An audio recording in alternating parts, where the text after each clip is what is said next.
Haleluya, watu wa Mungu. Utukufu ni kwa Mungu, utukufu ni kwa Yesu Kristo aliye hai. Kuna mambo kadhaa ningependa tushirikishane.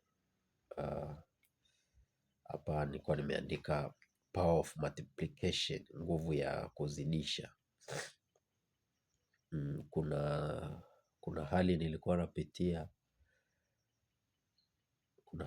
napitia, nikawa nimeingia kwenye maombi, ndio ikapelekea kuwepo kwa hichi kitu.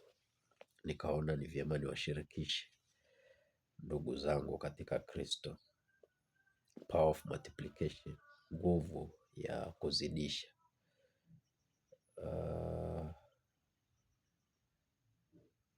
Kuna hali nilikuwa napitia ya nilikuwa napata shida, uchache wa kipato na wingi wa mahitaji. Uchache wa kipato na wingi wa mahitaji. Kwa hiyo kuna muda unakuwa unaingia kwenye maombi, unaomba kwa ajili ya kazi, unaomba kwa ajili ya biashara, ili kipato chako kiweze kuongezeka, ili uweze kukidhi mahitaji. Kwa hiyo nikawa nimekumbushwa kile kipindi ambacho Yesu alikuwa na wanafunzi wake, akawaambia wanafunzi wakawa wamemuomba awaruhusu watu waende wakajitafutie chakula, lakini Yesu akawaambia wapeni ninyi chakula. Wanafunzi waliingiwa na hofu, waliogopa kutokana na kwamba hawakuwa na chakula cha kutosha kuwapa wale watu wengi. Ambapo Biblia inasema ni watu 5,000. Kuna ambapo waliwalisha watu 5,000, kuna ambapo waliwalisha watu 4,000. Kwa wanafunzi waliingiwa na hofu kutokana na kwamba hawakuwa na chakula cha kutosha. Hawakuwa na chakula cha kutosha kuwalisha wale watu. Lakini Yesu anawaambia wapeni ninyi chakula. Mwanafunzi pale mmoja hadi anauliza tukanunue mikate ya dinari 200 na bado haitawatosha. Lakini Yesu haikumpa shida sana. Yesu alikuwa ametulia, alikuwa mtulivu. Akawaambia nyie mna nini? Akamwambia kuna mikate 5 na samaki 2. Akawaambia ileteni, alafu waketisheni watu katika safu. Kuna namna ambavyo alikuwa na utulivu kwanza. Alikuwa haijampa shida ya kwamba hii mikate ni michache na hawa watu ni wengi. Alitaka kujua kwanza kuna kitu gani. Ile mikate ilivyoletwa, akatazama juu mbinguni, akaibariki. Watu wameshapangwa chini. Akaibariki, baada ya hapo akaimega. Kama hii kalamu ikiwa moja, nikiikata vipande viwili, nakuwa nimezidisha. Kwa sasa sio moja tena, nakuwa ni 2. Na hivyo vipande viwili nikivikata tena, nakuwa nimezidisha, inakuwa ni 4. Hivyo hivyo. Kwa hiyo kuna kitu nikajifunza hapa, kwamba kuna nguvu ya kuzidisha. Kuna nguvu ya kuzidisha. Haijalishi uchache wa kitu ulicho nacho, au uchache wa mali ulizo nazo. Kama unamwamini Yesu Kristo aliye hai, basi unavyoenda mbele zake na kile kitu kwa uaminifu, kile kipato chako kwa uaminifu, atakupa hekima kupitia Roho wake Mtakatifu. Atakufundisha tu namna gani unaweza ukakidhi hayo mahitaji yako. Nikaendelea kutafakari hichi kitu, nikakumbuka mwanzo pale wakati Mungu amemuumba mtu kwa mfano wake. Alimbarikia, akawaambia zaeni, mkaongezeke, mkaijaze nchi. Kwenye Biblia ya Kiingereza ni be fruitful and multiply. Na hapo bado alikuwa hajamfanya kutoka kwenye mavumbi akamweka kwenye Eden. Hapo alikuwa amemuumba. Na maana ilikuwa ni kwenye ulimwengu wa roho kwanza. Alikuwa ameumba ile roho kwa mfano hivyo, kwa sababu Mungu ni roho. Bado alikuwa hajampa mwanadamu mwili. Mwanadamu alikuwa katika hali ya roho, ndo Mungu akambariki Mungu akawabariki akawaambia, zaeni mkaongezeke. Kwenye Biblia ya Kiingereza nasema be fruitful and multiply. Kwa tayari kuna nguvu kwenye ulimwengu wa roho, mwanadamu alishapewa ya kuongezeka, ya kumultiply. Kuna hiyo nguvu.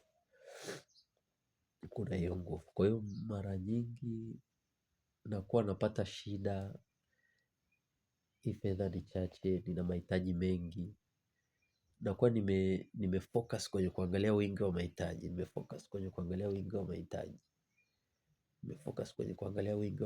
Na sababu ya kwamba ipo nguvu ya kuweza kuzidisha hichi kipato. Lakini ili niweze kuzidisha hichi kipato, ninahitaji mawazo, ninahitaji kuweza kuona fursa mbalimbali.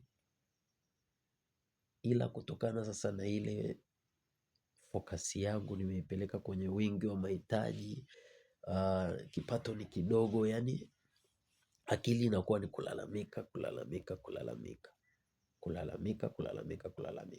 So nilivyoingia kwenye maombi, ndo Roho Mtakatifu anakuwa ananifundisha. Akanikumbusha habari za yule mwanamke mjane wa Sarepta pamoja na nabii Elia, walivyoweza kushibishwa kwa konzi ya unga. Konzi ya unga na maana ni kipimo cha ngumi na mafuta kidogo kwenye chupa. Kwa hiyo kuna namna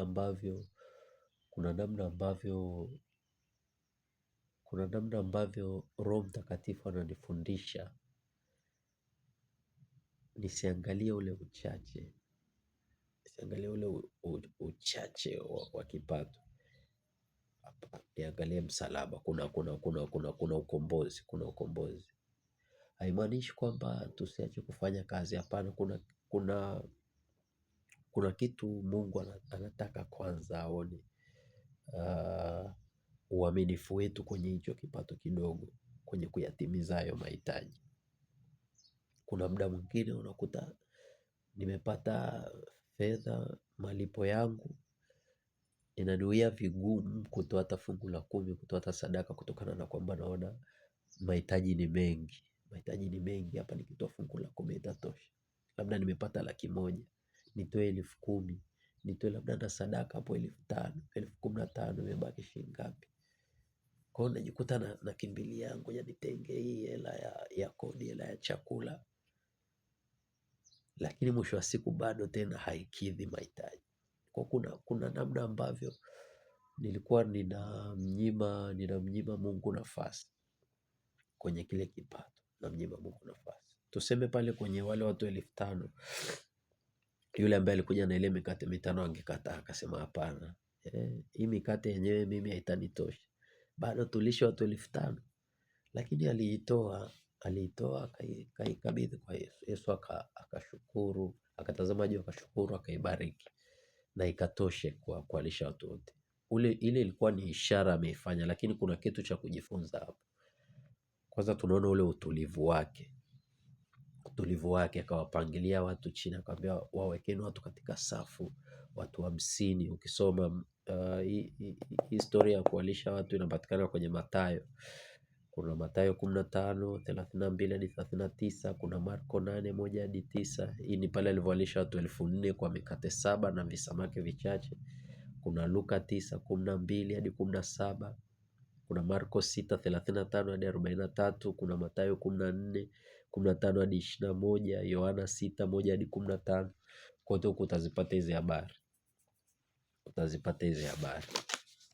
Kwa hiyo hapa kuna issue ambayo ilikuwa inasumbua, ni kwamba ninaangalia tatizo lililopo. Sijaangalia solution. Kwa hiyo Roho Mtakatifu akawa ananifundisha kwamba focus kwenye solution ya namna gani ya kukidhi hayo mahitaji. lakini before that mpe Mungu nafasi, mpe Mungu nafasi. Nenda na hicho kipato chako, kuwa mwaminifu kwa Mungu. Nenda na hicho kipato chako, nenda na hiyo shilingi 10,000 yako mbele za Mungu. Toa 1,000 fungu la 10, toa na sadaka hapo ya shukrani. Hiyo inayobaki sasa, muombe Mungu hekima akusaidie namna gani ya kukidhi hayo mahitaji. Atakuletea tu mawazo ya namna ya kuizidisha. Kuna mawazo utayapata, hizo ni wazo la biashara, ni wazo la kazi. Kuna namna ambavyo milango itafunguliwa. Sio kitu kirahisi, sio kitu kirahisi. Unatakiwa unatakiwa ulipe kodi, unatakiwa ufanye mambo ABCD. Fedha ukiangalia ni chache, kwa hiyo kuna namna ambavyo inakupelekea kukosa amani, inakupelekea kufadhaika. Na unapokosa amani, unapofadhaika, hakuna ambacho kitaendelea. Zaidi utaingia kwenye malalamiko, utaingia kwenye kunung'unika. Lakini ukifocus pale kwenye kile kipato kidogo, na kama unamtegemea Mungu, kaenda mbele za Mungu, kazungumza na Mungu, kuna namna ambavyo atakufungua. Kwa sababu wanafunzi, ukiangalia kwenye huo mfano wa watu 5,000, wanafunzi waliangalia wingi wa watu, Yesu akaangalia kwanza ni chakula gani kilichopo. Ndio maana akamwambia nendeni mkatazame kuna chakula gani, afu waketisheni watu chini. Kama ni mikate 5, waketisheni watu chini kwenye safu fulani. Watu wakaketishwa, akabariki. Lakini wanafunzi walikuwa wanaangalia wingi wa watu. Watu ni wengi sana, haitawezekana. Lakini Yesu anajua kuna nguvu ya kuzidisha, kuna nguvu. There is power of multiplication. Upo uwezo tayari ulishatolewa tokea mwanzo, tokea mtu anavyoumba. Kwa hiyo ni swala ambalo linahitaji imani. Ni swala ambalo linahitaji imani, kumwamini Mungu kwenye hicho kipato kidogo. Uamini ya kwamba kitatosha kukidhi mahitaji,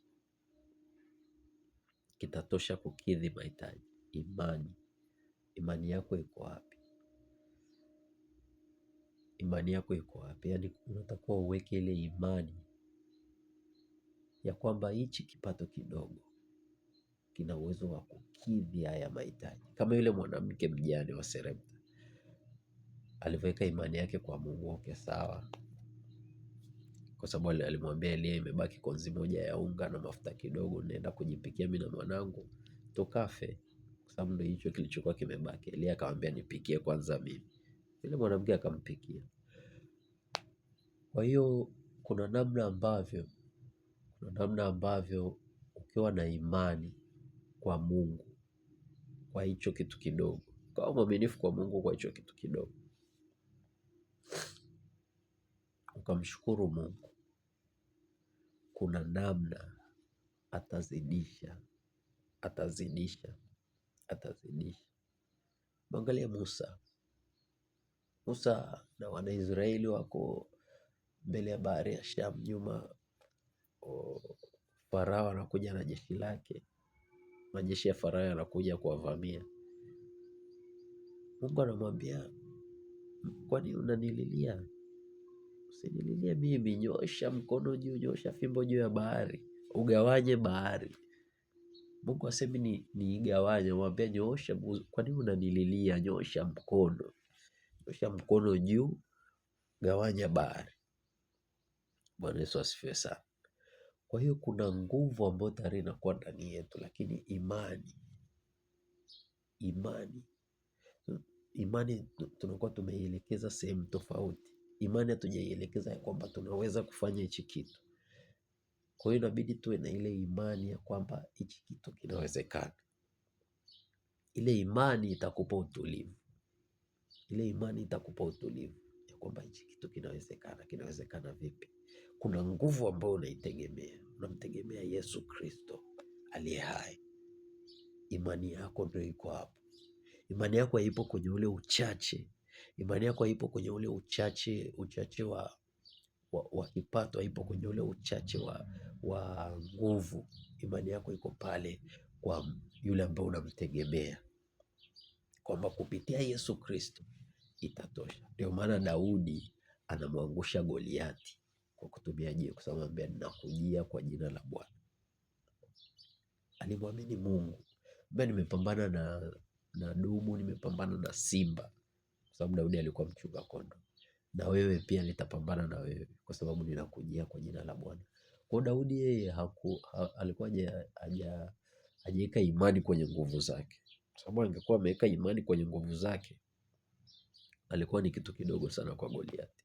Ila imani yake aliiweka kwa Mungu, akijua kwamba Mungu ana uwezo wa kunisaidia. Kwa lile jiwe kuna namna ambavyo uwezo wake ulikuwa multiplied.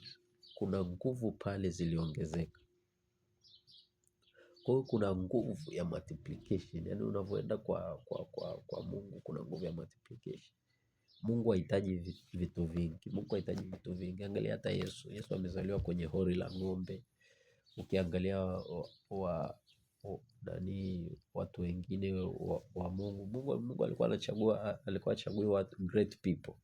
Alikuwa anachagua watu ambao ni wapole, humble, sio watu wenye nguvu, watu ambao walionekana wadhaifu. Musa alikuwa na kigugumizi, lakini Mungu akamwambia nenda kawachukue wana Israeli wakomboe. Kwa hiyo kuna namna ambavyo imani yetu tumekuwa tumeiweka kwenye kazi, ya kwamba nikipata kazi ya mshahara fulani nitaweza kukidhi mahitaji. Lakini unajikuta ukipata ile kazi bado hauwezi kukidhi mahitaji. Imani yetu labda tumeiweka kwa wazazi, imani yetu tumeiweka kwa ndugu, kwa marafiki, kwamba ngoja hata niongee na rafiki yangu anisaidie. Lakini mwisho wa siku bado najikuta niko pale pale. Kwa kuna namna Roho Mtakatifu akawa ananifundisha na bado anaendelea kunifundisha. Imani yako, weka imani yako kwa Mungu. Weka imani yako kwa Mungu. Imani yako ukiweka kwa Mungu, unapata utulivu. Unapata utulivu. Ukishapata utulivu, unaweza kupangilia mambo yako. Lakini sasa kile kipato kinavyopatikana, tayari umeshaanza kutafuta ndugu, umeshaanza kutafuta huku. Mwisho wa siku utajikuta una madeni mengi. Pesa baadaye ukipata pesa ni kuiingiza kwenye madeni. Lakini kuna namna unavyopata utulivu, kuna vitu utaweza kuvipangilia. Mpaka Z. Nianze na kipi? Kipi kitaweza kusubiri? Kipi kinahitajika kwa haraka? Kipi hakihitajiki kwa haraka? Kwa unajikuta kile kipato chako unakigawanya. Lakini hizo hekima zote zinapatikana kutokana na unavyojitegemeza kwa Mungu. Bila nguvu za Mungu kuna vitu ambavyo hauwezi. Sio, kuna vitu haviwezekani kuvifanya. Kwa hiyo nimeona ni kushirikishe rafiki yangu, kama umepita kwenye situation kama hiyo, ulishawahi kupita kwenye situation hiyo, tuzidi kuwaombea wengine ambao wanapita kwenye situation hiyo, na tuzidi kujiombea sisi wenyewe. Lakini tujue kwamba ipo nguvu ndani mwetu ya kuzidisha. There is a power of multiplication within us. There is a power of multiplication within us. Huo uwezo mdogo ulionao, Mungu anauhitaji huo. Mungu anataka uwe mwaminifu kwenye huo uwezo. Atauzidisha kwenye kufanya mambo. Unaweza ukawa na skill ndogo sana kwenye kampuni, au unaweza ukawa wewe una cheo kidogo sana kwenye kampuni, lakini Mungu ndo anahitaji hicho cheo chako. Yusufu alianzia kuwa mfanyakazi wa ndani, baadaye akaenda kuwa mfanyakazi gerezani, lakini baadaye hapo alienda kuwa waziri mkuu. Lakini huku kote huku alikuwa mwaminifu. Kwa kuna namna ambavyo Mungu anahitaji kutuona namna gani tunavyokuwa waaminifu kwenye mambo madogo. Hapo kwenye chumba chako kimoja, Mungu anataka kuona uaminifu wako hapo. Unakimanage vipi hicho chumba chako kimoja? Lakini vitu viko shagala bagala, wewe ni kulalamika tu, chumba chenyewe hakitoshi, mavitu mengi. Vipangilie tu hivyo vitu, vitatosha hapo. Au kama ni vingi vipunguze, baki na vichache. Tupunguze kulalamika, tupunguze kulalamika, tupunguze kulalamika. Tunakuwa watu wa kulalamika sana. Hii pesa yenyewe ni chache haitoshi. Pesa yenyewe ni chache haitoshi. Mwisho wa siku utajikuta unataka kuizidisha kwa haraka, ndio kubashiri. Ndio mambo ambayo yanakuwa yananipa shida. Kwa mimi nimeona nikushirikishe kama unapitia kwenye shida kama hiyo. Tuungane, tuende mbele za Mungu, tuombe rehema na toba. Mungu anasamehe. Na baada ya hapo tuanze kufanyia kazi. Tumwamini Mungu kwenye vitu vyetu vidogo tulivyo navyo. Mwamini Mungu kwenye hicho chakula chako, kwenye uwezo wako wa kula ugali asubuhi na jioni. Mwamini Mungu katika huo. Kuna siku utakula huo wali unaotaka. Hiyo ni kwenye yale mambo madogo, kwenye yale mambo madogo, kwenye yale mambo madogo. Mungu anahitaji kuangalia namna gani tunakuwa waaminifu. Kwenye hiyo kazi yako ya kufanya usafi, kwenye hiyo kazi yako ambayo inakupa kipato kidogo, namna gani unakuwa mwaminifu kwa Mungu? Imani yako umeielekeza wapi? Imani yako umeielekeza wapi? Kwa sababu kama haumwamini Mungu kwenye mazingira hayo ambayo upo, hata akikupa mazingira mazuri bado hautamwamini. Ndio maana hata Yesu aliwaambia wanafunzi, mkiwa na imani kiasi cha chembe ya haradali. Chembe ya haradali ni ndogo sana. Unaweza kuambia mkuyu ng'oka, ukajitose baharini na ukafanya hivi. Kwa hiyo Yesu alikuwa anajaribu kuambia, you only need a little faith and you still don't have that little faith. Kwa sababu kama mngekuwa na kiasi hicho kidogo, mna uwezo kuambia mlima ng'oka, ukang'oka. Sasa kama uweze hata kuambia hii kalamu nyanyuka, ikanyanyuka, bado imani yetu ni chache sana. Kwa hiyo kuna namna ambavyo Roho Mtakatifu anatufundisha tuwe na imani thabiti kwa Mungu. Kwenye hayo mazingira yetu magumu, kwenye huo wakati wetu mgumu, Mungu anahitaji kuona imani yetu iko wapi. Imani yetu iko wapi? Tunajifunza kutoka kwa baba yetu Ayubu. Ayubu hakutetereka. Alivyokuwa na mali zote zilivyoondoka, hakutetereka. Na baadaye zilizidishwa. There is power of multiplication, but it needs faith. Imani yetu, uamini kwanza kwamba hii 10,000 na uwezo kuifanya kwa millions of money. Lakini tumeweka imani kwenye fedha, ya kwamba fedha nyingi ndo zinaweza zikatatua changamoto zetu. Mwisho wa siku unaweza ukapata fedha nyingi na bado changamoto usizitatue. Kwa issue ni kwamba imani, uwe na imani ya kwamba hicho kipato ulicho nacho unaweza kutatua matatizo yako. Na kwenye hiyo kuamini kwako, utajikuta kuna namna ambavyo unapangilia mambo yako, kuna hekima ambayo itapatikana. Ndio unaona Bwana Yesu alianza akawaambia, waketisheni watu kwenye safu, watu 50, akawapangilia kwanza, then ndo akabariki ile mikate. Baada ya kubariki ile mikate, akaanza kuigawanya, anawapa watu. Tayari ameshapangilia, anajua wako watu wangapi, wako watu 5,000 hapa. Kwa mikate kiasi gani inatosha. Tayari hivyo. Anaanza kuwagaia. Lakini pale angeanza wanafunzi kupaniki na vitu kama hivyo, ile mikate hata isingetosha. Ila alikuwa na utulivu, kawapangilia vizuri, kaibariki. Baada ya kuibariki, kaanza kuigawa ile mikate na mikate ikatosha. Bwana Yesu asifiwe sana. Kwa tuweke imani yetu kwa Mungu, tusitetereshwe na ukubwa wa tatizo. Imani yetu tuiweke kwa Mungu, kwa sababu Mungu ni mkubwa kuliko hayo matatizo. Fedha au akili au nguvu au uwezo, hiyo ni namna tu ya kudhihirisha nguvu za Mungu. Kwa hiyo Mungu anahitaji hiyo nguvu yako kidogo, ili aweze kudhihirisha ukuu wake, ili aweze kujitwalia utukufu. Bwana Yesu asifiwe sana. Mungu awabariki.